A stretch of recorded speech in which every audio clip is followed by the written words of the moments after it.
In this short video, we will demonstrate how easy it is to run your training workloads on your local machine using local process backend, using Docker or Podman with our container backend, and then move to running them on Kubernetes using the same APIs from Kubeflow Trainer and Kubeflow SDK. So our first example is local training.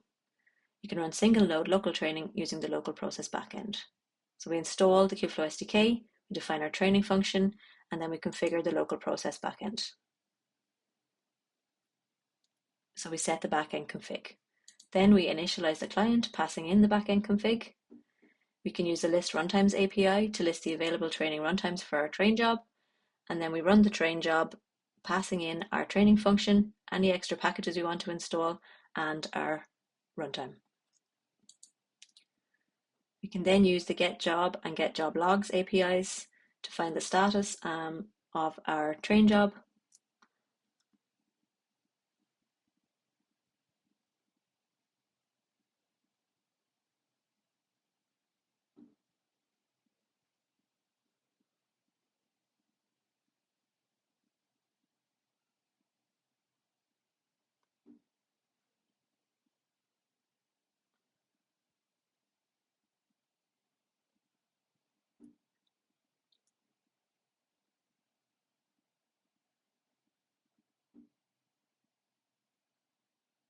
Once the train job is completed, we can delete it.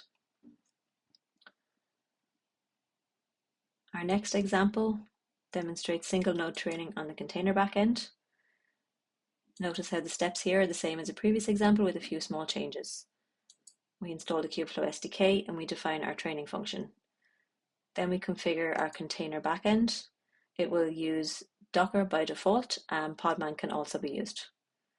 Then we initialize our trainer client, passing in the backend config.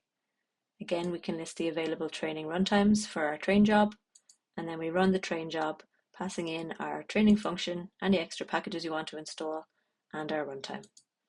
We can use get job and get job logs again to check the status of our train job and watch the logs.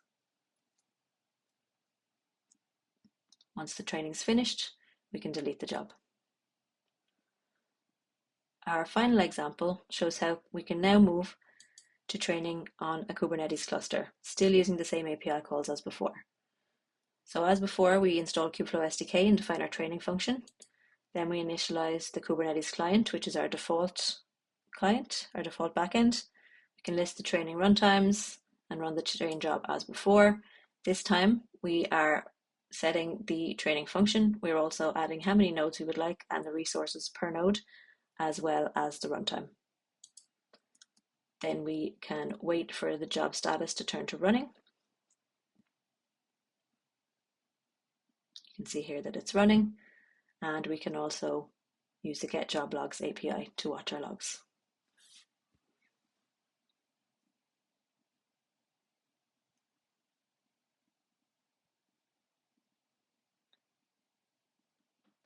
Once the job is completed, we can delete the train job as before. And that's it. You can see how easy and seamless it is to scale from local execution to Kubernetes using Kubeflow Trainer and Kubeflow SDK.